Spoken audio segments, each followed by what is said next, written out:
روغه جوړ او د عافیت په جامه کې اوسئ. ګرانو لیدونکو، زه نن یو ځل بیا د یو داسې کورنۍ حال لیدو ته راغلی یم چې ډېر دردونکې ده او ډېره ناچاره کورنۍ ده. او دغه کور کې یو ځوان دی چې ډېر ناروغي لري او په وجود کې چې دی زخمونه دي. ان په ورځ کې دا څو جوړه جامې بدلوي، بیا هم د دې وجود ټول وینه کوي او ډېر سخته مرض لري. تداوي چې ده په اسلام آباد کې او پېښور کې کېږي. نو دې سره چې پیسې وي خپل تداوي کولی شي او لږ ښه وي. چې پیسې ورسره نه اوسي او څوک ورسره مدد ونه کړي، نو دا ورځ تر بلې د دې زخمونه خرابېږي. نو هغه ورونه چې په بهر ملکونو کې اوسېږي او زما غږ اوري او اوس مهال دغه ورور به وګورئ، نو له ټولو څخه هیله کوم چې له ما سره ملاتړ شئ او همکاري وکړئ او د دغه ځوان ژوند وژغورئ او خپل وس مطابق چې څومره ستاسې وس کېږي له دې سره مرسته وکړئ او د ثواب په نیت یې هم د دغه ویډیو شیر کړئ تر څو نورو ورونو ته ورسېږي چې دې سره مرسته وشي.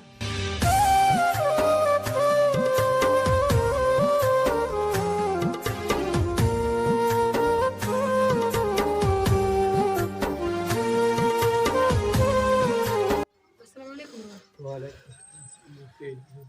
مننه ورور، خوشحاله اوسئ. خپله ښه یې؟ تاسو خاص دی. شکر د الله رحم دی ورور چې تاسو ښه اوسئ. ورور جانه، موږ راغلي یو تر څو ستاسې غږ هغه ورونو ته ورسوو چې تاسو سره مرسته وکړي. د ژوند حالات مو بیان کړئ چې هغه ورونه تاسو ګوري، نو تاسو سره به خپل وس مطابق مرسته شریکه کړي. زه وړوکي توب نه همداسې یم چې مکتب ته هم لاړ شم خلک ما شړي چې د درد چې دوا پیسې راسره دوا کوم چې دوا پیسې راسره دوا نشته داسې دانې راباندې خپل ګرانه کوم کوي مکتب کې مې وینې پرېږدي. دا دوايي مې اسلام آباد کې دلته نه کېږي، اسلام آباد او کراچۍ کې کېږي. دا پیسې راسره دوايي کوم چې پیسې دې همداسې کېدم. چا درسره مرسته کړې ده؟ یو ځل یې مرسته شوې، نور نه ده شوې. هماغه باندې مې دوا اخیستې خوښ شوې او اوس بیا همداسې شوې.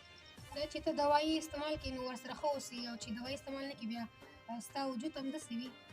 چې دوايي استعمال کوم خیر ما چې دوايي نه وجود مې همداسې وینې کې د ورځې 3 جوړې 4 جوړې جامې بدلې. دا چې اوس مهال ته په دې حالات کې او ته وایې چې زما مکتب هم خوښېږي او مکتب ته به تلم او زما صنفیان ما پورې خندل، زه به یې نه پرېښودم، نو ته څه احساس کوې؟ زه دا احساس لرم چې وروڼو دا احساس لرم چې ما سره مرسته وکړي او تداوي د لاس تداوي مې راته وکړي او زه ښه شم مکتب ته لاړ شم او صنفیانو سره کښېنم. هغه څه ویل غواړې هغه ورونو ته وایي؟ زه ورونو ته ویل غواړم چې ما سره مرسته وکړي او زه ښه شم. دا چې اوس ته په دې حالات کې نو ته ورته ځورېږي چې ایا زه ښه شمه؟ زه ورته ځورېږم، زما دا ټول بدن داسې دی، دا پښه مې هم ټول داسې دا بدن دا ټول دوايګانې اسلام آباد او پېښور کې ما ترسره کړي. اوس پیسې راسره نشته، زه غواړم چې تاسو راسره مرسته وکړئ زما تداوي وشي.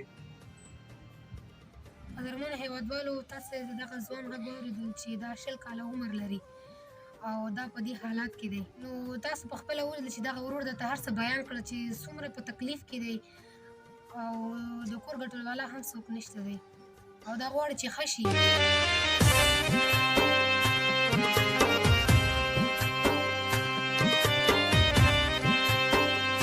نو په تاسو ټولو ورونو باندې غږ کوم چې راځئ له ما سره ملاتړ شئ او همکاري وکړئ او د دغه ځوان ژوند وژغورئ چې څومره په ستونزو او مشکلاتو کې دی. خیر ده وروره، مه ژاړه، خدای به درته روغ صحت درکړي. انشاءالله دغه هېوادوال به تاسو سره مرسته کوي او ستا به تداوي کېږي. نو دغه ورونو ته د دعاګانې کوه، انشاءالله دوی به درسره مرسته وکړي. زه خو موږ ورته تل دعاګانې کوم، ورسره دې مرسته وکړي، تل دعاګانې.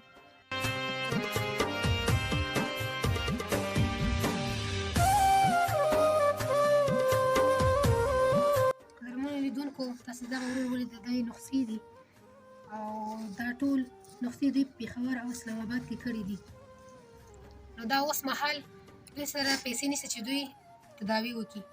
نو په تاسو ټول ورونو باندې غږ کوم راځئ له ما سره ملاتړ شئ او خپل وس مطابق مرسته مو شریکه کړئ تر څو دغه ځوان ژوند وژغورل شي چې څومره له تکلیف سره مخ دی، چې دا د ورځې 3 جوړه جامې بدلوي. نو الله جل جلاله له تاسو خوشحاله او راضي شي چې خپل وس مطابق مرسته مو له موږ سره شریکه کړئ تر څو دغه ځوان ژوند وژغورل شي.